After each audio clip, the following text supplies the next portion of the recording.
have a Rioja in the evening. Alright, let's keep this professional. Now, one of the greatest things we can do as a species is to share our experiences to improve knowledge and understanding.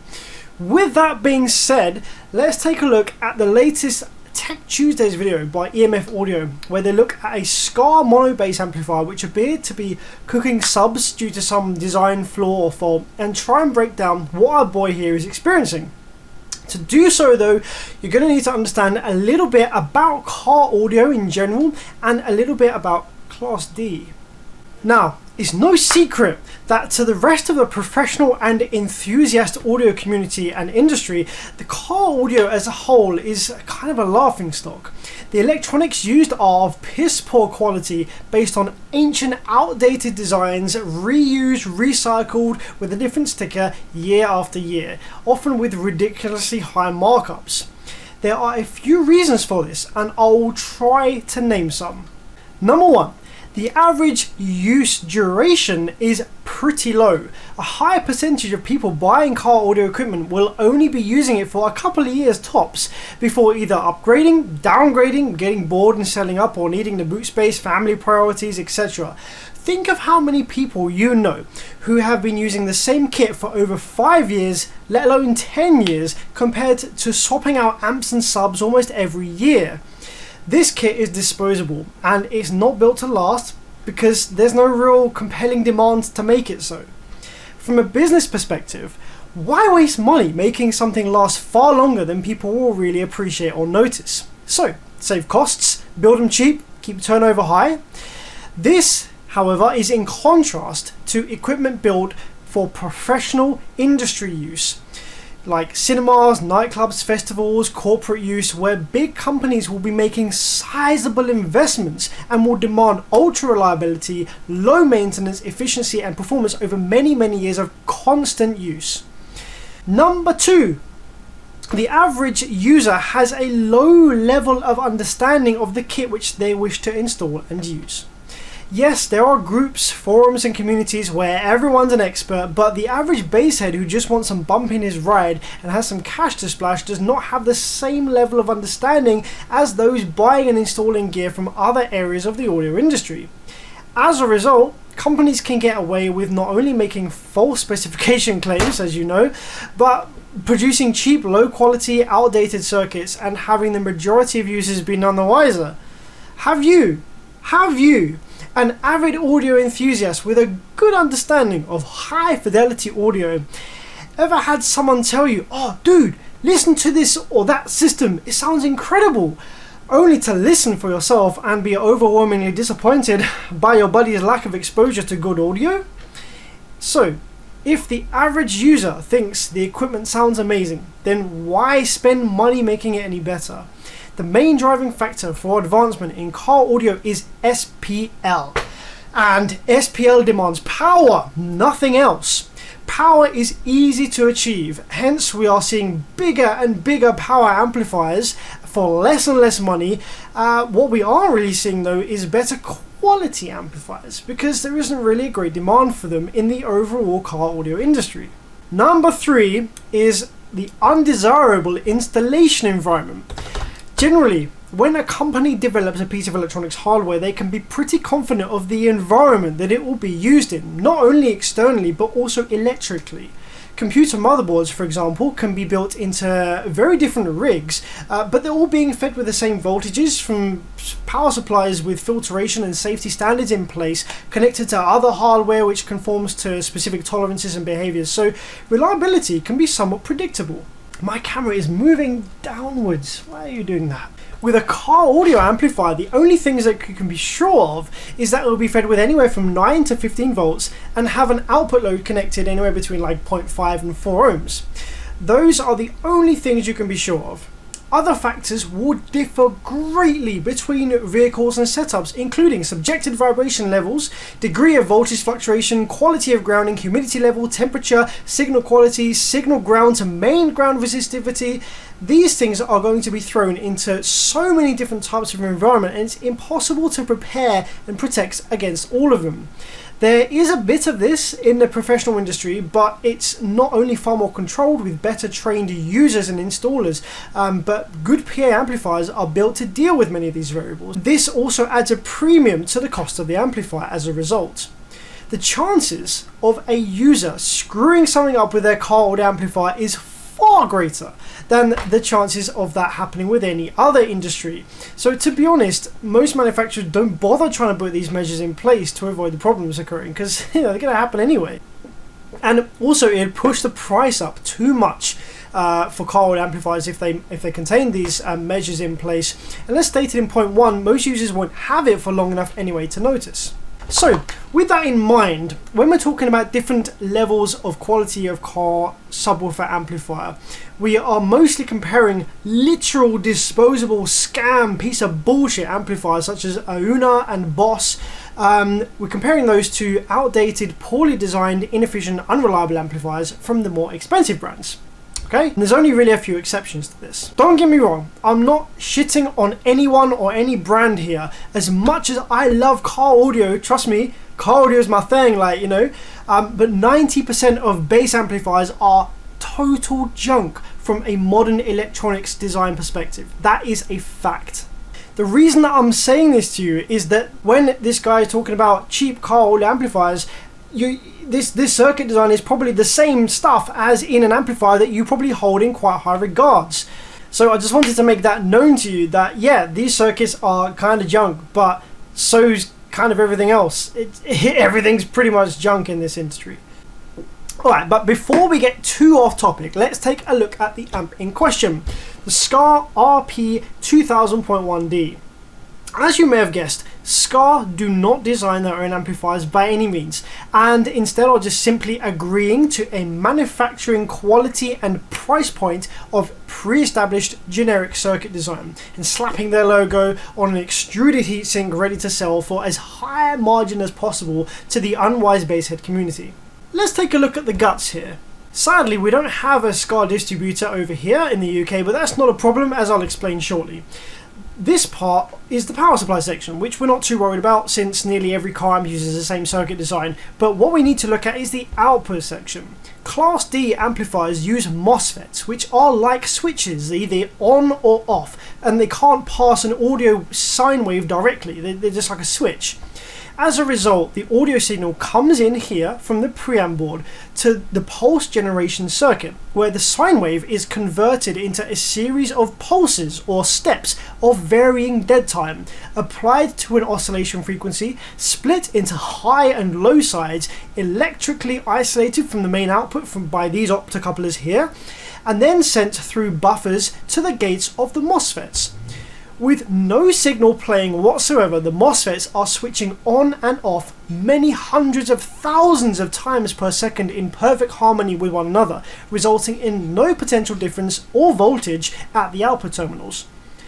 When we apply a signal, however, we upset this harmony by varying the dead time of the wave on the high and low side MOSFETs, which creates a potential difference or voltage on the output terminals.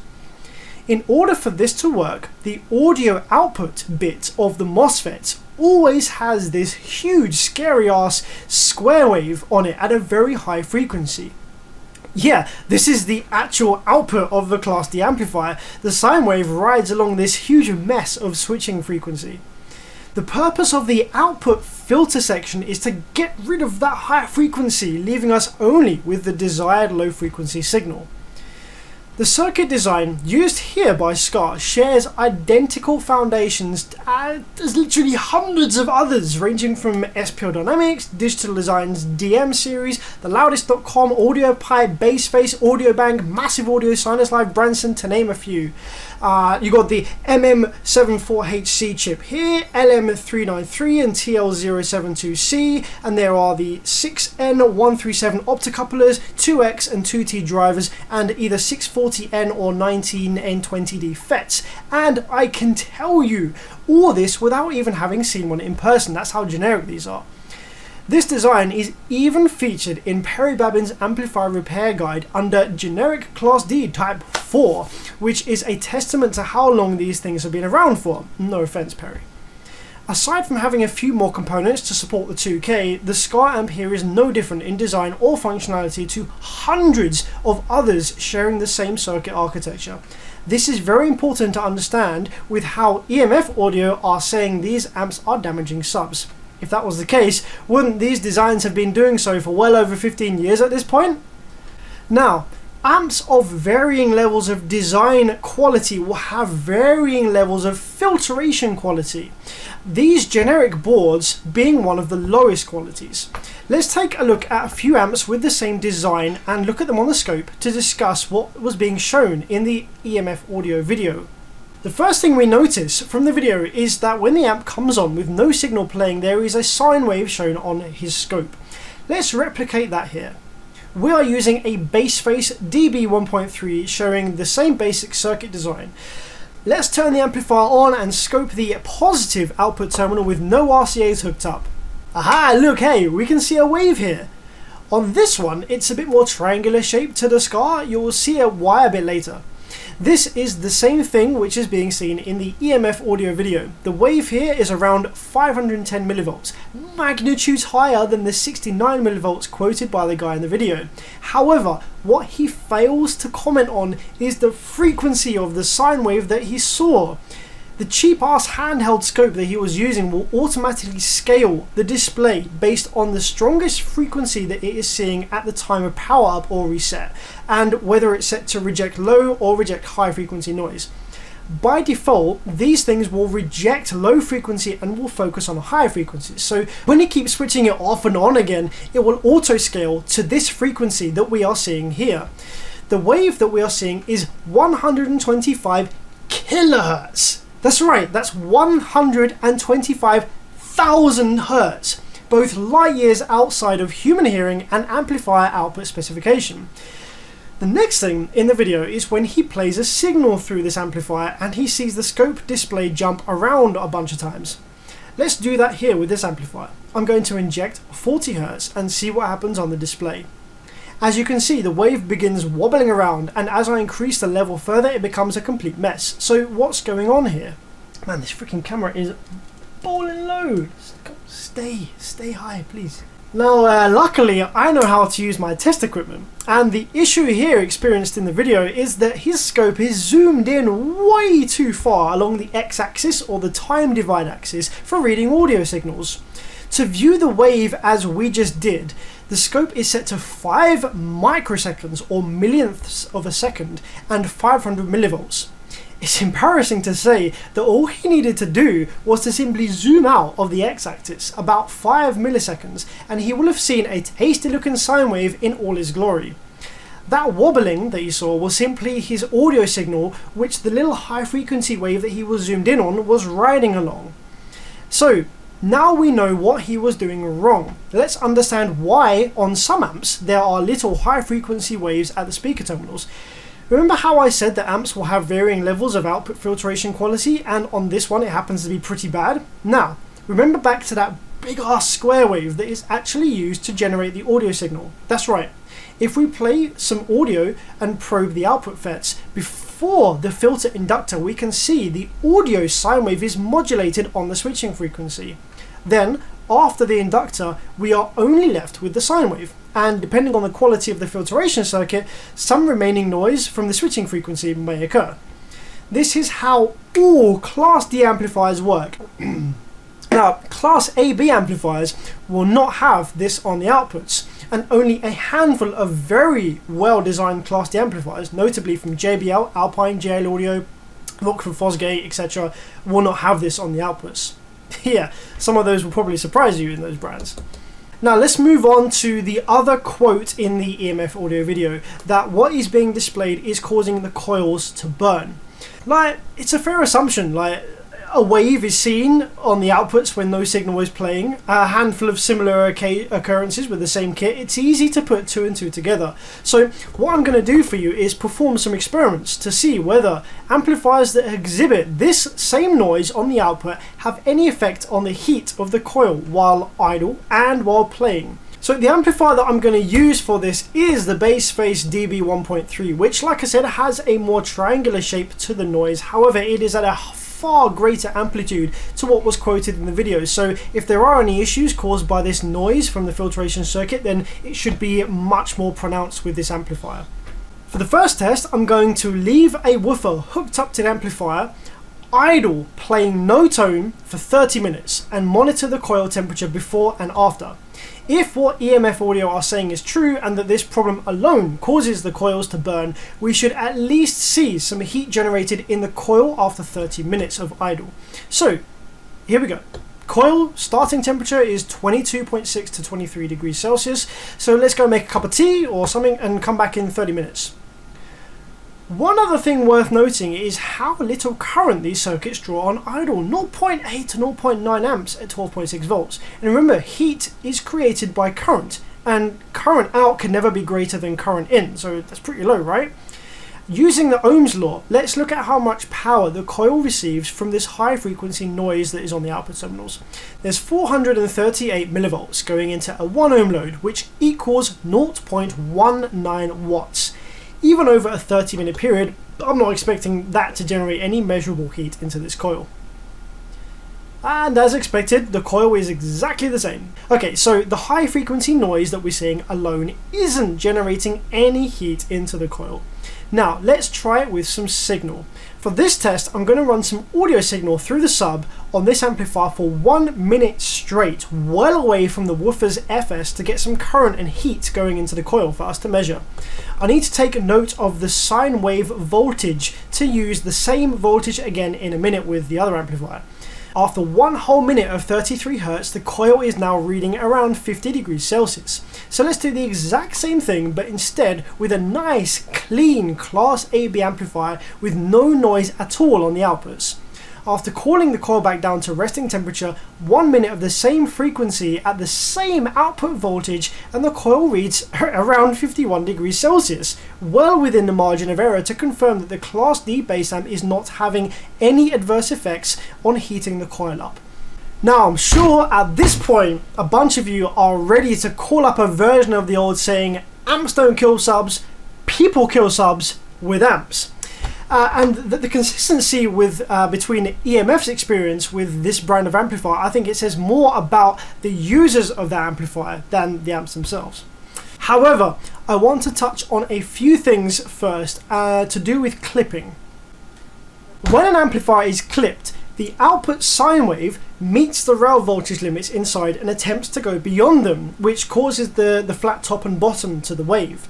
However, in Class D, due to how the wave is built up in steps, clipping like this adds a truckload of spikes and noise down the audio path, and naturally, amps that have poor filtration will allow more of these spikes and jankiness to pass. Just look at the way these 3 different amplifiers here clip. First, this Class AB, which literally just squares off the wave. This high quality, well designed JBL amplifier, which adds a touch of noise. And this bass face, which looks freaking nasty.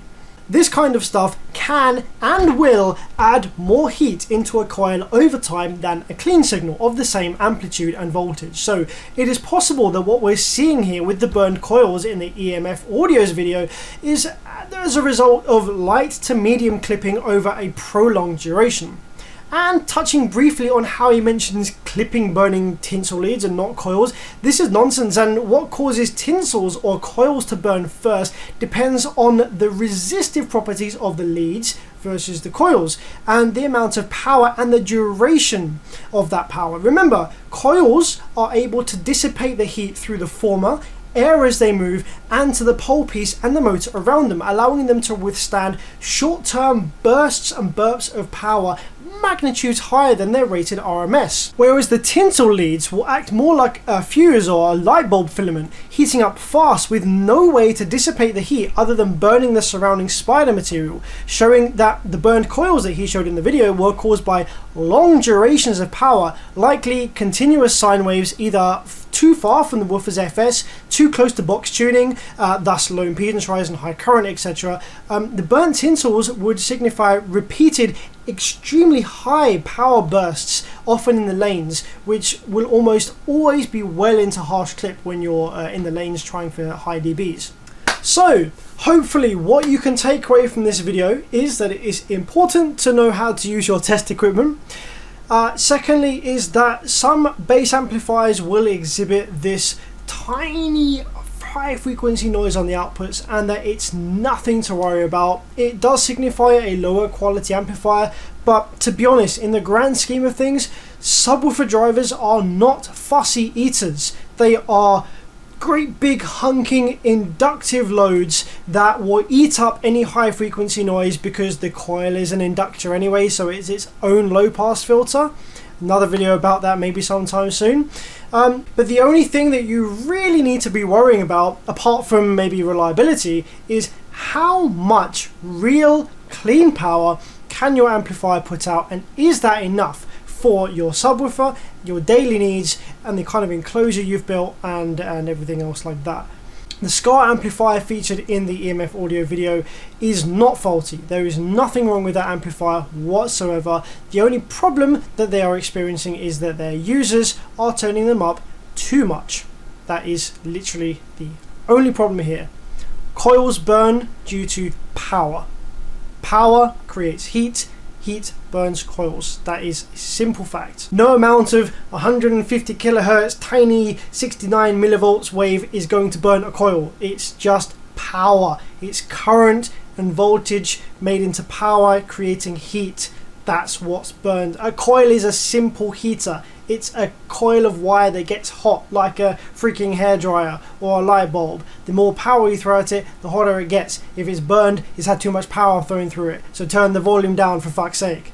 If you like this video and you want to see more explanations like it, I really want to do an explanation about what the frick's going on with Brazilian full bridge amplifiers, and completely blow your mind about how full bridge is ancient technology and is nothing new, and I want to explain to you about why Brazilian amplifiers are different and what makes them different. And it's not that they're full bridge, it's just because they're designed using modern MOSFETs, and it's the kind of audio scene that they have in Brazil is different to the rest of the world, and so the amps are designed differently, and that's why they're kind of shit or not that great with how you want to use them. But anyway, that's another video. If you're interested, please subscribe. It's massively helpful. Car audio is kind of sucks over here in the UK. It's kind of a not massive thing anyway in the world. Let's be honest. I'm doing all this stuff about car audio amplifier repair, and the channel's still freaking tiny after however many flipping 10 years I've been at it. So hit the subscribe button if you are interested in gaining some knowledge from someone that works